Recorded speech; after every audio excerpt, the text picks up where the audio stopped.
Assalamualaikum warahmatullahi wabarakatuh. Perkenalkan, saya Lala Salsabila Fadriya, NIM 313002019 dari Prodi S1 Sistem Informasi, Fakultas Ekonomi Bisnis dan Teknologi Digital, Universitas Nahdlatul Ulama Surabaya. Di sini saya akan menjelaskan tentang komunikasi antar proses dan thread. Yang pertama, komunikasi antar proses. Pengertian dari komunikasi antar proses atau interprocess communication atau yang biasa disingkat IPC adalah cara atau mekanisme pertukaran data antara satu proses dengan proses lainnya, baik itu proses yang berada di dalam komputer yang sama atau komputer jarak jauh yang terhubung melalui jaringan. IPC terdiri atas protokol yang menjamin sebuah respons dari sebuah permintaan. Proses-proses yang membutuhkan komunikasi. Proses-proses yang ingin dikomunikasikan harus memiliki sebuah cara untuk memilih satu dengan yang lain. Proses-proses yang ingin dikomunikasikan dapat menggunakan komunikasi langsung atau tidak langsung. Yang pertama, komunikasi langsung. Bentuk komunikasi langsung adalah proses melakukan komunikasi langsung ke proses lain. Pada komunikasi langsung harus disebutkan nama proses secara eksplisit. Terdapat dua jenis komunikasi langsung. Yang pertama, send atau P pesan, yaitu mengirim pesan ke proses P. Yang kedua, receive key pesan, yaitu menerima pesan dari proses Q. B. Komunikasi tak langsung. Pada komunikasi tak langsung, pengiriman atau penerimaan pesan dilakukan melalui kotak suara atau mailbox atau biasa dipanggil port. Mailbox adalah suatu objek di mana pesan-pesan ditempatkan oleh proses atau dapat dihapus. Tiap-tiap mailbox memiliki identitas unik. Dua buah proses dapat saling berkomunikasi hanya jika mereka saling menggunakan mailbox secara bersama-sama. Ada dua jenis komunikasi tak langsung, yaitu send atau A message, yaitu mengirim pesan ke mailbox A. Yang kedua, receive A message, yaitu menerima pesan dari mailbox A Win. Sinkronisasi. Komunikasi antar proses membutuhkan place-by calls untuk mengirim dan menerima data primitif. Terdapat rancangan yang berbeda-beda dalam implementasi setiap primitif pengiriman pesan, mungkin dapat di-block atau blocking atau dapat di-blocking atau non-blocking. Juga dikenal dengan nama sinkron atau asinkron. Buffering. Baik komunikasi itu langsung atau tak langsung, penukaran pesan oleh proses memerlukan antrian sementara. Pada dasarnya terdapat 3 jalan di mana antrian tersebut diimplementasikan. Yang pertama, zero capacity atau kapasitas 0. Yang kedua, bounded capacity atau kapasitas terbatas. Yang ketiga, unbound capacity atau kapasitas tak terbatas. Selanjutnya, materi tentang thread. Pengertian thread dari beberapa sumber. Yang pertama, thread merupakan sebuah status eksekusi, yaitu running, ready, block, dan suspend.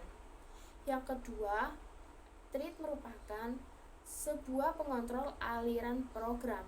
Yang ketiga, thread juga sering disebut dengan lightweight atau proses ringan. Yang keempat, thread merupakan nilai dasar dari penggunaan CPU, thread_id, program counter, register set, dan stack. Yang kelima, thread adalah sebuah mini dari sebuah proses. Secara informal, proses adalah program yang sedang dieksekusi. Ada dua jenis proses. Yang pertama, proses berat atau heavyweight. Yang kedua, proses ringan atau kadang disebut thread. Thread saling berbagi bagian program, bagian data, dan sumber daya sistem operasi dengan thread lain yang mengacu pada proses yang sama. Dengan banyak kontrol, thread dapat melakukan lebih dari satu pekerjaan dalam waktu yang sama. User thread atau thread pengguna. User thread didukung oleh kernel dan diimplementasikan oleh thread library di tingkat pengguna. Library mendukung untuk pembentukan thread, penjadwalan, dan manajemen yang tidak didukung oleh kernel. Contoh user thread adalah POSIX pthreads, maxi threads, dan solaris thread. Kelebihan dari user threads yaitu pengaturan dan pembuatan thread lebih cepat. Sedangkan kekurangannya, apabila kernelnya merupakan thread tunggal, maka salah satu user level thread menjalankan blocking system call, maka akan mengakibatkan seluruh proses diblok, walaupun ada thread lain yang dapat jalan dalam aplikasi tersebut. Kernel thread atau thread kernel. Kernel thread didukung secara langsung oleh sistem operasi. Pembentukan thread, penjadwalan, dan manajemen dilakukan oleh kernel dalam ruang kemet. Karena manajemen thread telah dilakukan oleh sistem operasi, kernel thread biasanya lebih lambat untuk membuat dan mengelola daripada pengguna thread. Windows NT, Solaris, dan Digital Unix adalah sistem operasi yang mendukung kernel thread. Kelebihan dan kekurangan dari kernel thread yaitu kelebihannya, jika sebuah thread menjalankan blocking system call, maka kernel dapat menjadwalkan thread lain di aplikasi untuk melakukan eksekusi. Pada lingkungan multiprosesor, kernel dapat menjadwal thread-thread pada prosesor yang berbeda. Sedangkan kekurangannya yaitu pengaturan dan pembuatan thread lebih lambat. Selanjutnya, keuntungan dan kerugian thread. Keuntungan dari sistem thread yaitu yang pertama, responsif. Responsif artinya responnya lebih cepat. Yang kedua, resource sharing, artinya menggunakan resource secara bersama-sama.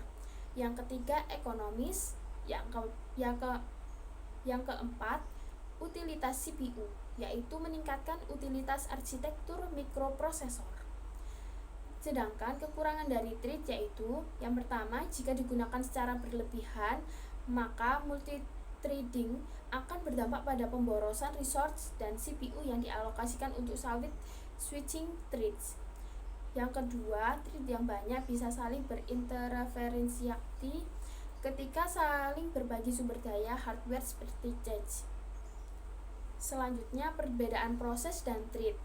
Yang pertama dari proses yaitu program yang sedang dieksekusi. Selanjutnya memiliki ruang alamat atau IP address masing-masing. Selanjutnya dari satu proses ke yang lain harus menggunakan komunikasi. Selanjutnya memiliki overhead dan hanya dapat mengendalikan proses turunannya. Dari segi thread, yang pertama alur kontrol dari suatu proses, ruang alamat atau IP address digunakan secara bersama-sama, memiliki akses langsung ke segmen data dari prosesnya, hampir tidak memiliki overhead, dapat saling berkomunikasi dengan yang lain dalam satu proses. Sekian materi dari saya, apabila ada salah kata mohon dimaafkan. Wassalamualaikum warahmatullahi wabarakatuh.